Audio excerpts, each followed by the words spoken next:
Добрый день! Добро пожаловать на мой канал. Сегодня речь у нас пойдет о мухоморе.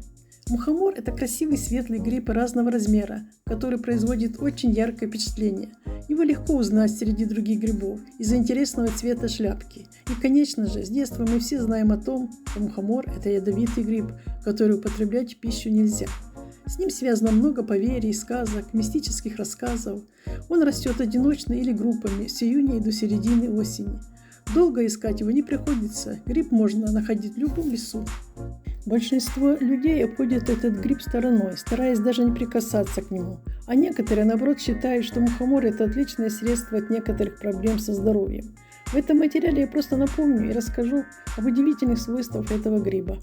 Итак, мухомор красный относится к шляпочным грибам. Его кожица на шляпке имеет ярко-красный цвет и покрыта мелкими беленькими пятнышками, а под кожицей можно обнаружить мякоть – белую, желтую или оранжевую. Этот гриб – это смесь психоактивных веществ, однако, зная необходимую концентрацию этих веществ, можно получить лекарство вместо яда. Поэтому прием этого препарата строго согласовывается с врачом. Как же все обстоит на самом деле? Пользу или вред несет этот стройный красноголовый красавец? Можно ли есть красный мухомор? Как правильно приготовить целебные средства на его основе? И что самое главное, что экспериментировать с поеданием мухомора не следует, а вот познакомиться с его лечебными свойствами будет не лишним. Наибольшей лечебной ценностью обладает шляпка гриба, точнее ее верхняя красная пленка. Мухомор содержит сильно ядовитые алкалоиды – мускарин, мускаридин, мусцимол и ботеновую кислоту. В грибах много клетчатки, а также ферментов, способствующих расщеплению жиров и гликогена. Рассмотрим, какие болезни помогают вылечить свежие и сушеные мухоморы, настойки и отвары из мухоморов. Начнем с того, что мухомор хорошо заживляет раны. Для этого надо взять свежие мухоморы, оторвать от них только шляпки, размять их и при помощи марли прибинтовать готовую массу к ране. Спустя пару часов рана на коже начнет заживать.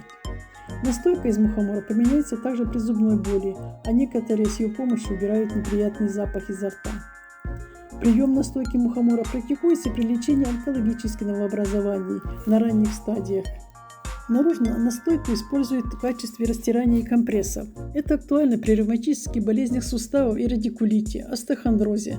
Также применяется лечение мухоморами, когда воспален седалищный нерв. Помогает при расстройствах нервной системы, частых судорогах. В этом случае непродолжительный прием настойки мухомора часто дает неплохой терапевтический эффект. Также помогает мухомор и при ангине и других воспалениях горла, связанных с простудой. Компоненты мухомора действуют как антибиотик и быстро расправляются с болезнетворными микробами. Настойка мухомора применяется при лечении мастопатии.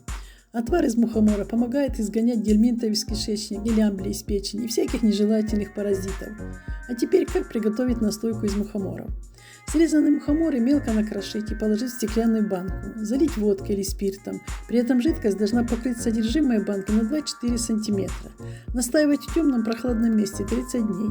Затем процеживают и пьют по каплям, в зависимости от цели лечения и состояния организма. Принимать настойку рекомендуется дважды в день на голодный желудок, утром и вечером, по 5 капель максимум в 100 мл воды. Как приготовить отвар? Отвар из мухомора красного готовится так. Шляпки от грибов помещают в эмалированную или керамическую посуду, заливают водой. Варить нужно около 15 минут на слабом огне. Остудить, процедить отвар. Принимать 3 раза в день после еды по 5-10 капель. Несмотря на то, что мухоморы могут сослужить и хорошую службу, не стоит забывать о том, что эти грибы относятся к ядовитым. Вред и противопоказания. Ни в коем случае нельзя употреблять мухоморы и препараты из них во время беременности и кормления грудью. Противопоказаны они при циррозе печени, сердечной и почечной недостаточности. Не следует забывать и об индивидуальной непереносимости, и о соблюдении дозировки. Теперь вы знаете, какая польза мухомора и как использовать его для избавления от разных недугов. Главное – соблюдать осторожность при использовании лекарства на его основе, чтобы не отравиться. На этом у меня все. Спасибо за просмотр, всем крепкого здоровья. Не забудьте подписаться на мой канал, ставить лайки и комментировать. До новых встреч!